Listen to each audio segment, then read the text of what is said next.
Hey everyone, welcome back for another deep dive with me. Always a pleasure to be back. Today we're heading over to Japan Ooh, very cool. to listen to a conversation between two artists, Okay. Hideki, a sculptor, and Mayumi, Interesting. who describes herself as an inspiration artist. Okay. Now that's a term we'll have to unpack a bit later on. Definitely, yeah. From what we've gathered, they're both independent artists, Yeah. Trying to make their way in a pretty tough art scene. I can imagine, yeah. But they're also incredibly insightful Okay. about their creative process and self-development. And we Yeah. thought, why not share their wisdom with you? That's fantastic. I mean, what I find so captivating about this conversation is that it just goes way beyond art techniques. Yeah. They really delve into self-awareness, personal growth, Totally. even how the changing seasons impact their work. Yes. It's like this fascinating blend of practical advice and deeper philosophical reflections. It really is. And they kick things off Okay. with a topic that really resonated with me. Okay. How different forms of media can reveal things about ourselves Oh, interesting. we might not even notice in our day-to-day lives. I see what you're saying. Yeah. So, for example, Yeah. Mayumi shares this experience Okay. from when she was living in Saudi Arabia, where she was constantly being photographed. Oh, wow. Okay. And looking back at those photos, she was kind of struck by how toned she appeared, Really? even though she didn't feel particularly fit at the time. That's so interesting. It really makes you wonder, right? It does, yeah. Could it be that just the act of being observed, Yeah. of being captured in a photo, actually influenced her posture, her energy, even her self-perception? Yeah, like that saying, the camera adds 10 pounds. Exactly, but in reverse. Right, exactly. It's such a fascinating idea, It is. and one that both Hideki and Mayumi seem to really embrace. Okay. They believe that putting yourself out there, making yourself visible, can actually be a catalyst for self-improvement. Yeah, I like that. Yeah, it's almost like that external perspective, that Yep. awareness of being seen Mm-hmm. provides a subtle form of accountability. Exactly. You And it's not just limited to photography. They Uh-huh. suggest experimenting with different forms of media know? for self-reflection. Okay. Audio recordings of your voice, Right. videos of yourself presenting, even journaling. Wow. There's so much we can learn from ourselves, yeah. It's all about finding ways to step outside of our own heads, Totally. gain that third-person perspective on ourselves, which I have to say is easier said than done. It is, yeah. We're so used to experiencing the world Yeah. from inside our own minds. Absolutely. But the potential benefits are pretty intriguing, right? They are. By becoming more aware of how we come across to others, Mm-hmm. we might start to adjust our behaviors Yeah. or habits, Totally. even our thoughts. Yeah, and speaking of challenges, Hideki and Mayumi don't shy away from discussing Yeah. the difficulties they face as independent artists, especially within the Japanese art market. Right. Yeah, they get pretty specific, actually, do you? about the barriers they've encountered. They mention how limited the market is, Yeah. which makes it tough, Yeah. to gain recognition and sell their work. Right. But what's really interesting is how they're using technology to overcome these limitations. It's like they're taking a page from the tech startup playbook, Totally. embracing innovation and a global mindset. I love it. It's very cool. They actually highlight the platform they're using for this very conversation Yes. as a prime example of how technology can connect artists with audiences worldwide. It's really cool. And they're not stopping there. They also talk about utilizing AI translation Wow. to reach a wider audience. That's amazing. I find it really inspiring how they're not just complaining about the challenges, Yeah. they're actively seeking out solutions, Mm-hmm. and pretty creative ones at that. Yes, sir. Now we've touched on self-awareness and navigating the art world, Right. but where I think this conversation gets really interesting Yay. is when they start talking about seasonal rhythms Oh, hey. and how those rhythms impact their creative cycles. I see. Hideki, in particular, seems really attuned to these natural cycles. Interesting. He specifically talks about the period from January to March Okay. as being a crucial time for setting intentions and renewing his creative energy. Makes sense. And he even connects this to Setsuban, Oh, wow. a Japanese holiday marking the end of winter. Okay. It's like he's tapping into the Yeah, energy yeah. of that symbolic fresh start I see. to fuel his creative goals. That's really fascinating. It really is. What I find so fascinating is Yeah. that he's not just talking about setting goals in a general sense. Yeah. He's aligning his goal setting with the rhythms of nature. Right. It makes you wonder. It does. Does tapping into these natural cycles actually enhance our productivity or creativity? It's a question worth pondering, don't you think? Absolutely. I know I'm already thinking about how the changing seasons impact my own energy levels and motivation. Totally. And maybe that's part of what makes their perspective so compelling. They're inviting us to pay attention to these subtle, often overlooked influences in our own lives. Exactly. And it's not just about passively observing these cycles. Okay. They actually offer some pretty concrete advice Okay.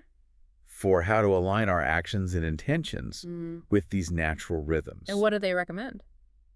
Well, they suggest taking a cue from nature's own cycle of renewal. Okay. And using the start of the year, specifically those first few months, as a time to reflect on the past year and set clear intentions for the year ahead. I see. Almost like nature itself is giving us permission to hit the reset button. It's a beautiful way to think about it. It really is. It's like we can harness that natural energy of new beginnings and channel it into our own goals and aspirations. I like that. But they don't stop at yearly planning. Okay. They also dive into the importance of setting weekly intentions. Interesting. Which, to be honest, is something I've never been very good at. Well, their approach is surprisingly simple, yet really insightful. Okay. They recommend taking a few minutes every Monday to plan out the week ahead. But here's the interesting twist. Okay. They suggest identifying one thing you want to achieve that week, a concrete goal, but also one positive thing you believe might come your way. That's a really cool concept. Right. Combining a proactive approach Yeah. with an openness to unexpected possibilities. Exactly. It's like setting an intention, but also being open to serendipity. Yeah. And they emphasize the importance of writing these aspirations down. Okay. Almost like creating a mini manifesto for your week. They believe that the act of writing it down helps to solidify the intention. Right. Make it more likely to manifest. So we've talked about their advice for setting yearly and weekly intentions. Yeah. But what really struck me was their emphasis on aligning those intentions with specific time frames. I see. It seems like they're suggesting that there's a unique power in aligning our actions with certain natural cycles. I see what you're saying. It's not just about setting any goal at any time. Right. It's about choosing the right time for the right intention. Referencing. Yeah. Yeah, I'm starting to see a pattern here. Me too. It seems they really believe in the power of aligning ourselves with the natural rhythms of the world around us. Yes. Whether it's the changing seasons or even the simple rhythm of the week. And it makes me wonder if there's something deeper at play here. Yeah. Could it be that by consciously aligning ourselves with these natural rhythms, we're tapping into a source of energy or inspiration that wouldn't be accessible otherwise? It's a pretty fascinating idea to consider. It is. It really is. Yeah. And it definitely makes me want to experiment with their suggestions and see what unfolds. Yeah. But before we get too ahead of ourselves, let's take a step back and unpack another key theme from their conversation. Okay. Their experience navigating the art world as independent artists. Right. And this is where their entrepreneurial spirit really shines through. Yes. They talk about the challenges they've faced, but also the innovative strategies they've developed to overcome those challenges. Yeah. It's a real masterclass in resourcefulness and self-promotion. And what's even more impressive is that they're doing all of this while maintaining a strong sense of artistic integrity. Right. They're not compromising their vision to fit into some pre-existing mold. Yeah. They're creating their own path. And that, I think, is a really valuable lesson for anyone. Totally. Whether you're an artist, an entrepreneur, or just someone pursuing a passion project. Yeah. It's about being resourceful, being adaptable. And not being afraid to carve out your own space in the world. And speaking of carving out space, let's dive into Hideki's work as a sculptor. Okay. From what I understand, his work is incredibly intricate and detailed. Wow. Almost like he's breathing life into these inanimate materials. Interesting. And what's really fascinating is that he views his sculpting process as a form of self-discovery. I see. He talks about how the act of shaping and molding these materials forces him to confront his own limitations and to push beyond his comfort zone. I could see that. It's almost like he's using the physical act of sculpting as a metaphor for the process of self-improvement. Right. He's literally shaping and refining himself through his art. And this brings us back to that intriguing term Mayumi used to describe herself, an inspiration artist. Right. Yeah, I've been wondering about that. I've been dying to unpack that. Yeah. What exactly does she mean by inspiration artist? Well, from what I've gathered... It seems her work is less about creating tangible objects and more about creating experiences, sparking ideas, and inspiring others. It's a very different approach to art making, but no less impactful. For sure. It's almost like she's creating a space for like contemplation and reflection rather than presenting a finished product. Exactly. And she talks about drawing inspiration from a wide range of sources, nature, literature, philosophy, even everyday conversations. Oh, wow. It's as if she's constantly absorbing the world around her and then transforming those experiences into something that can spark inspiration in others. Which I have to say is a pretty amazing talent. It is. It really is. Yeah. And it makes me think about the different ways we can all be inspiration artists in our own lives. Even if we're not working in a traditional artistic medium. Absolutely. It could be as simple as sharing a thought-provoking article, introducing someone to a new idea, or even just listening with genuine empathy and curiosity. We all have the potential to inspire and be inspired by others. Okay, so we've talked about how Hideki and Mayumi approach their art. Yeah. But let's circle back to that really practical advice they shared about aligning our actions with natural rhythms. Right. And one of the things they emphasize is the importance of setting weekly intentions. They suggest taking some time every Monday to plan out the week ahead. Identifying one concrete goal you want to achieve. And one positive thing you believe might come your way. I love that combination of intention and anticipation. Right. It's like setting a course, but also being open to the unexpected detours and discoveries along the way. Exactly. And I have to admit, I'm already feeling a bit more motivated to tackle my to-do list this week. Well, that's the power of their approach. It's not about rigid planning or forcing outcomes. It's about aligning your actions with your intentions and then trusting the process. And speaking of trusting the process, they also have some really insightful thoughts on navigating the often unpredictable world of art. Yes. And this is where their entrepreneurial spirit really shines through. They talk about the challenges they face, particularly within the limited Japanese art market, but also the creative strategies they've developed to overcome those limitations. They actually get quite specific about their approach. They do. They mention using online platforms like Patreon to connect directly with patrons and build a sustainable income stream. Interesting. They also talk about utilizing AI translation to make their work accessible to a wider global audience. It's amazing how they're leveraging technology to break down geographical barriers and create their own opportunities. They're not just waiting for someone to discover them. They're actively building their own platforms and connecting with audiences worldwide. And this is a valuable lesson for anyone in a creative field, or really any field, where building a network and reaching a wider audience is essential. We live in a globalized world, and technology is giving us unprecedented opportunities to connect with people across borders. Absolutely.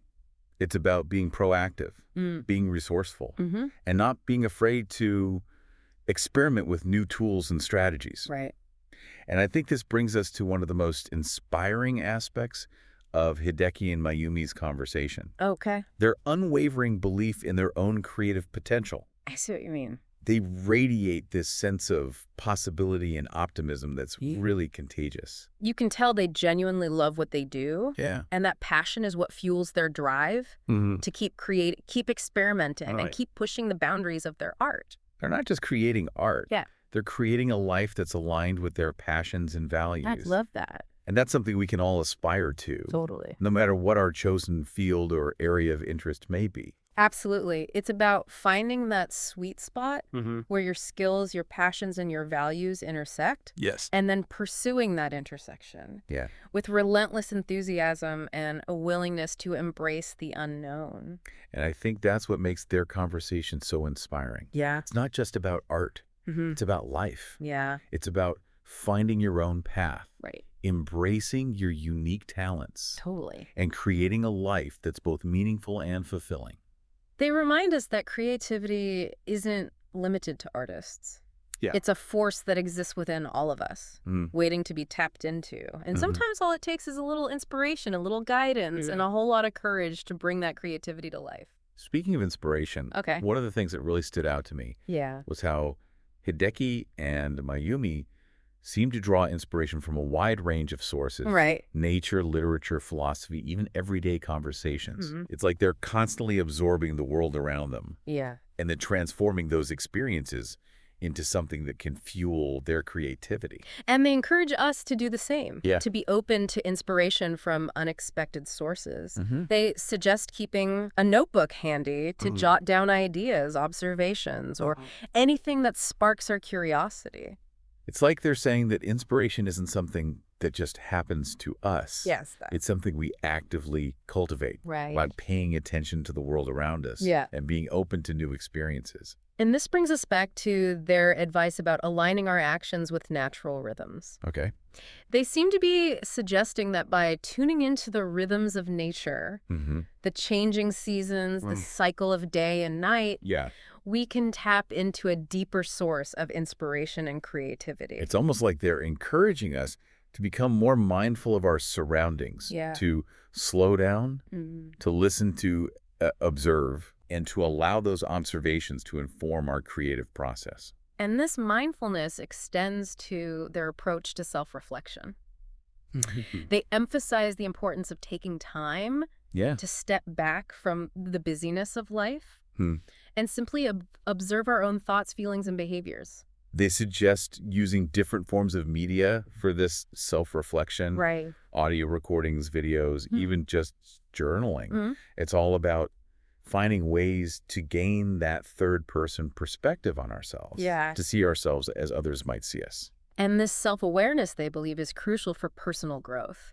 By becoming more aware of our own patterns and habits, we can start to make conscious choices about how we want to show up in the world. And it's not about judging ourselves or striving for perfection. It's about approaching self-reflection with a sense of curiosity and a willingness to learn and grow. And this brings us to another key takeaway from their conversation. The importance of embracing experimentation and stepping outside of our comfort zones. They encourage us to try new things, to explore different approaches, and to not be afraid to fail. I like that. They emphasize that failure is not the opposite of success. It's part of the journey. It's through our mistakes and setbacks that we learn and grow the most. And this willingness to experiment extends to their approach to art making. Totally. They talk about the importance of playing with different materials, exploring new techniques, and constantly challenging themselves to push the boundaries of their creativity. I see. They're not afraid to take risks, to try something new, and to see what happens. And that's what makes their work so fresh, so vibrant, and so inspiring. They remind us that creativity is not a destination. It's a journey. It's a process of constant exploration, discovery, and evolution. And it's a journey that's open to all of us, regardless of our background, our skills, or our experience. Now, we've covered a lot of ground here, but I think it's worth reiterating. One of the most powerful messages that emerged from Hideki and Mayumi's conversation, the importance of aligning our actions with our intentions. They believe that when we align our actions with our deepest desires and values, we tap into a source of energy and motivation that can propel us forward on our chosen path. And it's not about forcing things to happen. It's about creating the conditions for success by setting clear intentions, taking aligned action, and then trusting the process. And this alignment, they suggest, can be enhanced by paying attention to the natural rhythms of the world around us. By syncing our goals and actions with the cycles of nature, the changing seasons, the rhythm of the week, we can tap into a deeper source of inspiration and energy. It's almost like we're borrowing a bit of nature's wisdom and applying it to our own lives. And I have to say, that's a pretty compelling idea. It is. It makes me want to take a walk in the woods, breathe in the fresh air, and just listen to what nature has to teach me. Well, maybe that's the perfect takeaway from this conversation. It's an invitation to slow down, to pay attention, to reconnect with ourselves and the world around us, and to allow that connection to fuel our creativity and inspire our actions. I love that. Yeah. And it makes me think about another key theme from their conversation. Okay. The importance of self-promotion and building a global audience. Right. They really emphasize the need for artists to be proactive and resourceful in promoting their work, especially in today's digital age. They talk about utilizing online platforms like social media and email marketing to connect directly with fans and potential buyers. Right. And they also highlight the power of AI translation to reach a wider global audience. It's about breaking down those geographical barriers and creating opportunities for yourself rather than waiting for someone else to hand them to you. And I think this entrepreneurial spirit is something we can all learn from. Totally. Whether we're artists, entrepreneurs, or simply individuals. Yeah. With a passion project we want to share with the world. It's about taking ownership of your work, your message, and your impact. Right. And it's about believing in your own potential to make a difference. Yeah. No matter how big or small that difference may be. So we've talked about self-awareness aligning with natural rhythms, navigating the art world, and embracing experimentation. Right. But I think one of the most important takeaways from Hideki and Mayumi's conversation is their emphasis on the power of community. They talk about the importance of connecting with other artists, sharing ideas, supporting each other's work, and creating a sense of belonging. They believe that community is essential for creative growth. Yeah. And that by surrounding ourselves with like-minded individuals, we can inspire and be inspired by each other. And this sense of community isn't limited to the art world. Totally. It's something we can all cultivate in our own lives by seeking out connections with people who share our interests, our passions, and our values. It's about building a network of support, encouragement, and inspiration that can help us navigate the challenges and celebrate the triumphs of our creative journeys. And it's about recognizing that we're not alone on this journey. Yeah. We're all in this together. Right. And by supporting each other, we can create a more vibrant, more connected, more creative world. Beautifully said. Okay. So we've explored Hideki and Mayumi's insights on self-awareness, aligning with natural rhythms, navigating the art world, embracing experimentation, and the power of community. And I think it's safe to say that their conversation has been a wellspring of inspiration and practical advice. It really has. They've challenged us to think differently about our creative process, our relationship with the world around us, and our own potential to make a meaningful impact. They've reminded us that creativity isn't just a profession. It's a way of life. Right. It's a way of approaching the world with curiosity, with passion, with a willingness to experiment, and with a deep appreciation for the beauty and interconnectedness of all things.